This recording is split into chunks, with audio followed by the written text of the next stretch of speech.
क्या ऐसा लगता है कि हमारे पैरों के नीचे की जमीन शांत है? बिल्कुल नहीं। ये तो लगातार बदल रही है। एक बहुत बड़ी, धीमी रफ्तार की लड़ाई का मैदान है, जहां दो जबरदस्त ताकतें हमेशा एक दूसरे से टकराती रहती हैं। आज हम इसी महाकाव्य संघर्ष की कहानी को समझने वाले हैं। ये सब एक बहुत ही बुनियादी सवाल से शुरू होता है। वो कौन सी ताकतें हैं जो जमीन को ऊपर उठाती हैं, हिमालय जैसे पहाड़ बना देती हैं, और फिर वो कौन सी ताकतें हैं जो उन्हें लगातार घिसकर नीचे गिराने का काम करती हैं, जिससे घाटियां और मैदान बनते हैं। आखिर ऐसा है क्यों? इसका जवाब दो मुख्य किरदारों में छिपा है। एक है अंतर्जनित बल, जो पृथ्वी के अंदर से काम करते हैं। ये हैं हमारे बिल्डर्स या निर्माता। और दूसरे हैं बहिर्जनित बल, जो सतह पर काम करते हैं। ये हैं स्कल्पचर्स यानी मूर्तिकार। ये दोनों एक दूसरे के खिलाफ एक लगातार रस्साकशी में लगे हुए हैं, जो हमारे ग्रह की शक्ल को बनाते और बिगाड़ते रहते हैं।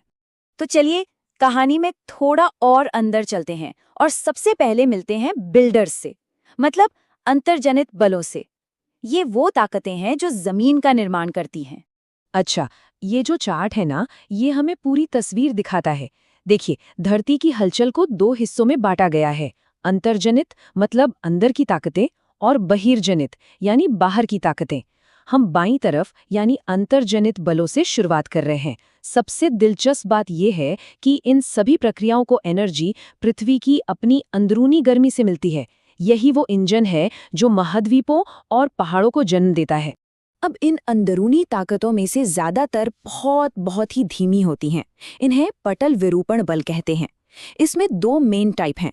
एक है ओरोजेनिक, जिससे पहाड़ बनते हैं, और दूसरा है एपिरोजेनिक, जिससे पूरे के पूरे महाद्वीप ऊपर उठते या नीचे धंस जाते हैं। ये एक बहुत ही स्लो कंस्ट्रक्शन है, लेकिन इसका स्केल बहुत बड़ा होता है। पर सारी अंदरूनी ताकतें धीमी नहीं होती। कुछ अचानक आती हैं और सब कुछ बदल देती हैं। हम बात कर रहे हैं भूकंप और ज्वालामुखी विस्फोटों की। ये मिनटों या घंटों में ही पूरे लैंडस्केप को बदल सकती हैं, जो एक ही वक्त में कंस्ट्रक्शन और डिस्ट्रक्शन दोनों का कारण बनती हैं। और ये सिर्फ किताबी बातें नहीं हैं, असल में ऐसा हुआ है। जरा सोचिए, 2004 में जो हिंद महासागर में भूकंप आया था, उसने भारत के सबसे दक्षिणी छोर इंदिरा पॉइंट को ही पानी के नीचे डुबो दिया था। इसी तरह 1891 में जापान में आए एक भूकंप ने जमीन को 6 मीटर तक नीचे धंसा दिया था। ये धरती की असली ताकत का एक नमूना है। ठीक है, तो ये तो हो गए बिल्डर्स। अब कहानी को पलटते हैं और मिलते हैं दूसरी टीम से, यानी मूर्तिकारों से। ये हैं बहिर्जनित बल, जो बाहर से काम करते हैं और बिल्डर्स की बनाई हुई हर चीज को तराशने और तोड़ने का काम करते हैं। यहाँ एक बहुत बड़ा फर्क है। जहाँ अंदरूनी ताकतों को एनर्जी धरती की अपनी गर्मी से मिलती है, वहीं इन बाहरी ताकतों का पावर सोर्स है सूरज।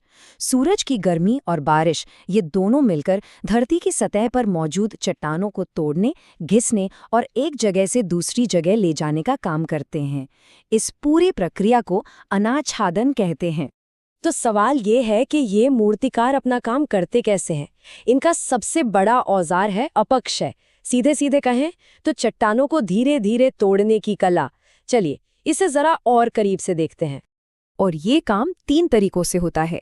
पहला है फिजिकल, मतलब चट्टानों को बस मैकेनिकली तोड़ देना।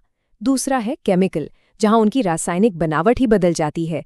और तीसरा है बायोलॉजिकल, जिसमें पेड़ पौधे और जीव जंतु अपना रोल निभाते हैं। चलिए अब फटाफट कुछ विजुअल उदाहरण देखते हैं। ये है अपशल्कन। सूखी जगहों पर जहां दिन बहुत गर्म और रातें ठंडी होती हैं, चट्टानें फैलती और सिकुड़ती हैं। इसी वजह से उनकी बाहरी परतें प्याज के छिलकों की तरह उखड़ने लगती हैं। अब इससे देखिए, ये है खंड पृथक्करण। कई चट्टानों में कुदरती तौर पर दरारें होती हैं।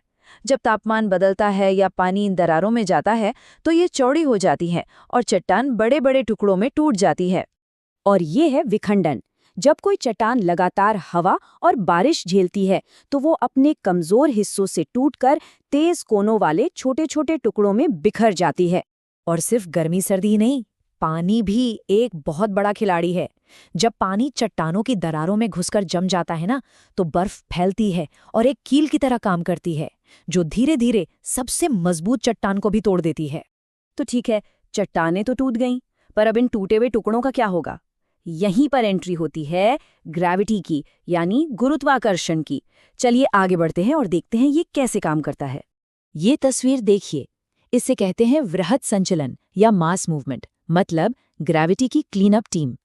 एक तरफ है मृदा सर्पण, जो इतना धीरे होता है कि पता भी नहीं चलता, और दूसरी तरफ है रॉक एवलांच, जो पलक झपकते ही तबाही मचा सकता है।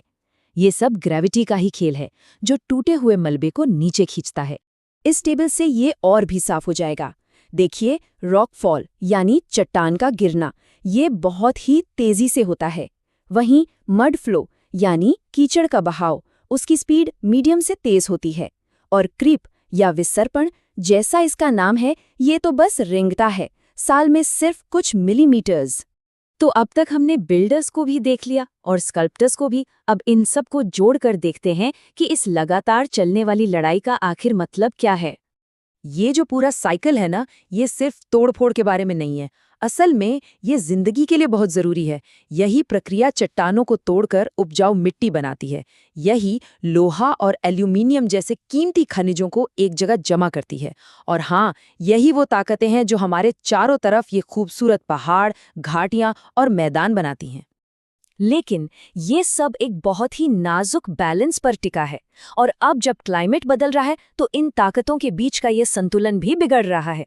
तो एक बड़ा सवाल हमारे सामने है, आज से 10 लाख साल बाद हमारी पृथ्वी का चेहरा कैसा दिखेगा, जब इस हमेशा चलने वाली लड़ाई के नियम ही बदल रहे हो?